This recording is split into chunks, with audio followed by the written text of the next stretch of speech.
Good, good evening, Dark Horse Nation. I hope all you guys had a great day today. So I hope the start of your week has went well. I got back from the North 40 today. We had to cut the yard and take care of that stuff, and we got back and we had to hoe the garden, take care of that. Miss Jan got out and worked real hard to help me do that.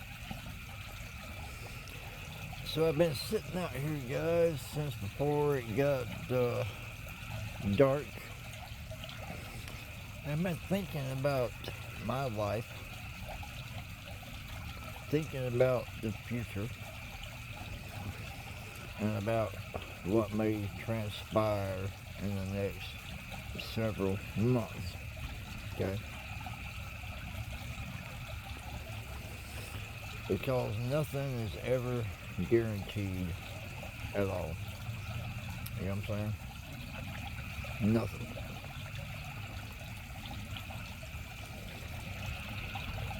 So I was sitting here thinking about my past life, thinking about how I ended up here today.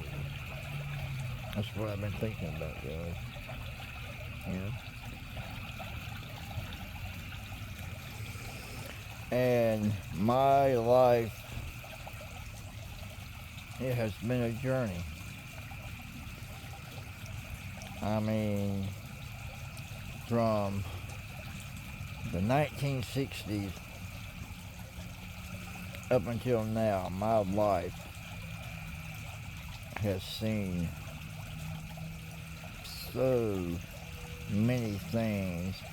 I've experienced so many things.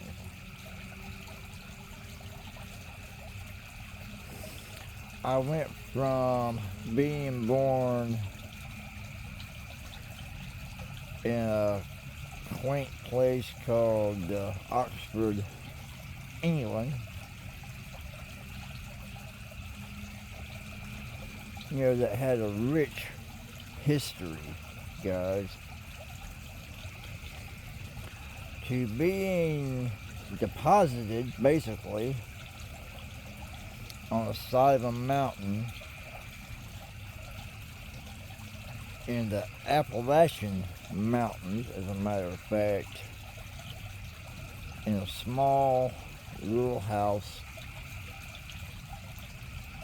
that had no running water, had no bathroom at all.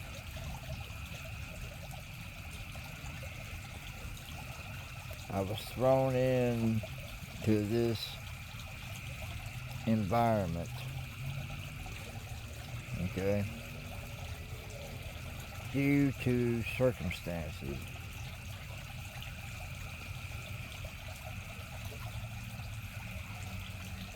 My father, he was a very, very intelligent man. He was a military man. He had traveled the world, had seen a lot of things, had done a lot of things. And when he married my mother, decided to come back to the hills of North Carolina, which ultimately changed my life forever.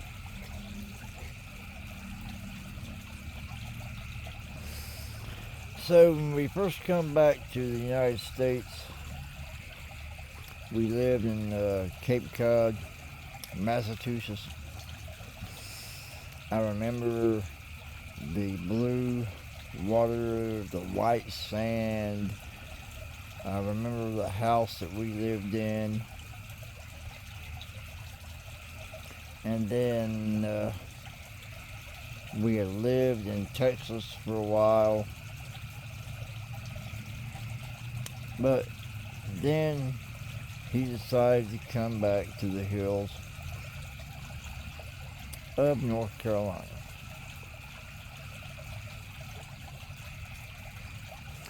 So back in the 60s, guys, you know, when we moved back,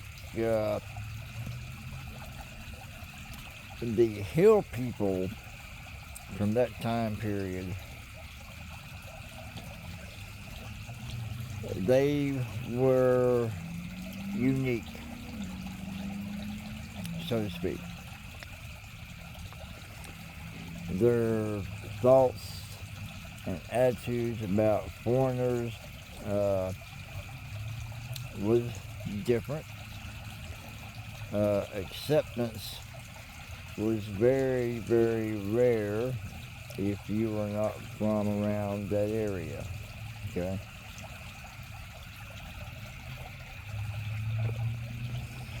So, you know, my mother was dropped into a world that was like going back in time 150 years. Okay. I mean, Oxford, even in the 60s, was something that was amazing, guys. The old history, architecture, I mean, the education, it was just years and years above what was available in the hills of North Carolina at that point in time.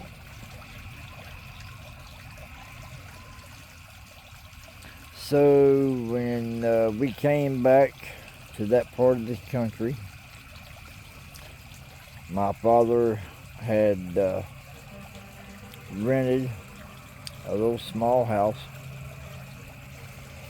It was kind of on the side of a small mountain, so to speak. And so days were filled with going outside. I remember my mother and my small sister just playing out in the yard, doing basic things. I remember my father coming home from work. He would go hunting. And one of the things that I remember most was one night he'd come in, it was dark. My mother used to give me a bath in the sink of the kitchen. Yeah. So he'd come in the back door and he had skinned a squirrel. And to me, at my age, and I was just 3 years old at the time, and I remember this vividly, it looked like a small human. I mean, the head was gone, the hands were gone, the feet were gone, but it was dressed out and looked like a little small human to me, you know. But it was a squirrel that my father had shot and cleaned. And guys, that stuck with me a long time, okay? But our days were filled with that simplicity. And my mother being from, an upper middle class English family, she was trying to fit in, with the people from North Carolina Mountains, whose attitudes were,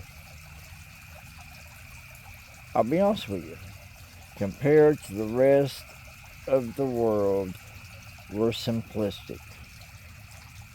Okay? So it got to the point where I don't think that she couldn't handle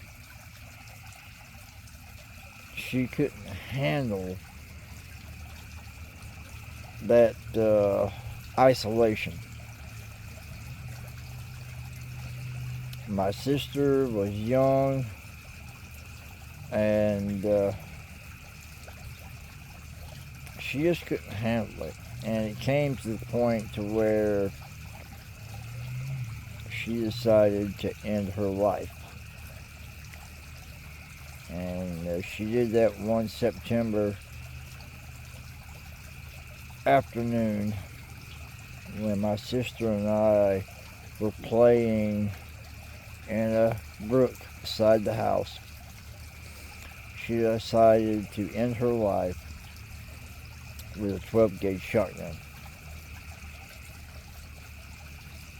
And then my father, who was sitting on the porch at the time, was leaning back against the wall,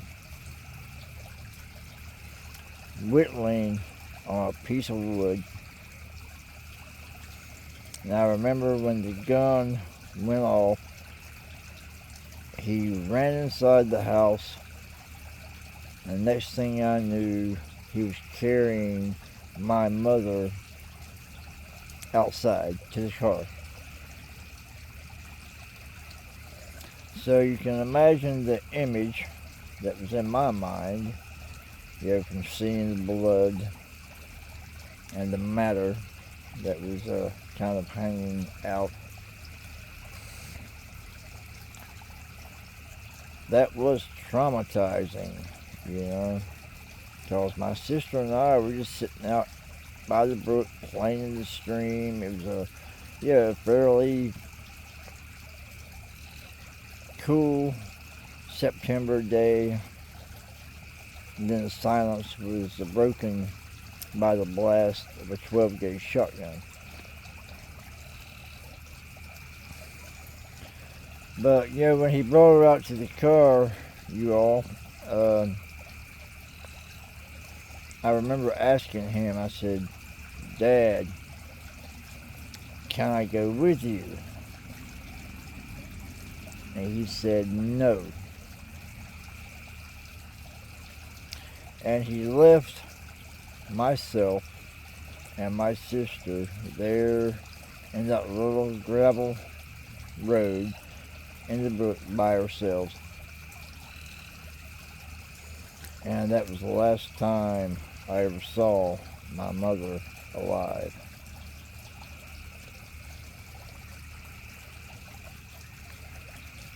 She was, if I'm not mistaken, she was 22 years old, guys.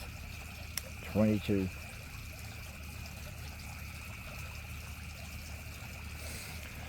So that started my life, and everything that I experienced from that point up till now, that has made me the person that I am. I've experienced a lot. I went through a lot. And my story, it may not be unique. There's a lot of people out in the world who have had lives that were just unspeakable carnage that was hellacious compared to a lot of people.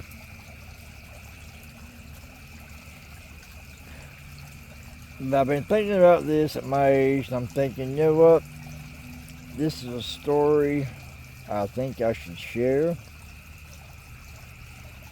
I think you guys will find it interesting how I grew up on the side of the Appalachian Mountains with nothing, and how we survived the winters, how we fed ourselves, and how we got by, and then how eventually I rejoined the modern world. So if you guys are interested in that, leave me a comment. Yeah, I think it's time after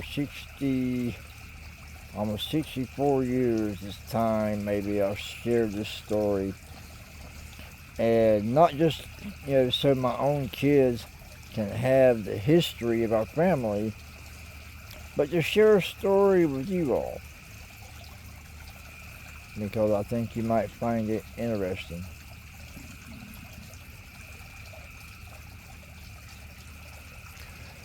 But anyway, guys, that's my thoughts for the night. I was sitting out here and I just been thinking about my life. Yeah, my health is not great.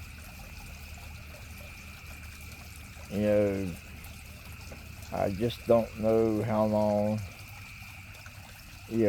my life will last because of my circumstances. But I just need to share my thoughts, and I want to share it with you guys because I think you guys will understand, and I think you'll find it interesting. But anyway, guys, I'm gonna get off of here tonight. It's late.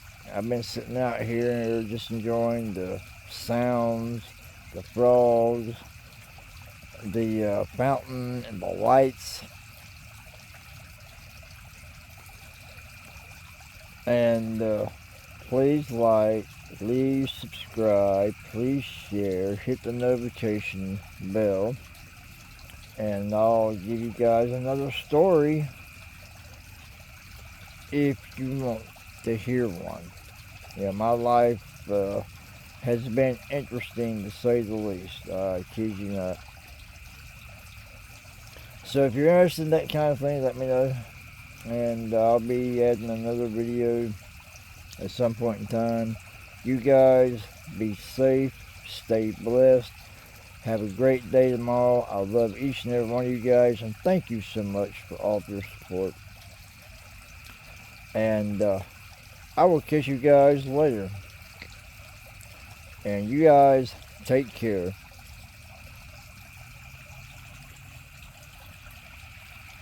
Sleep well. And good night.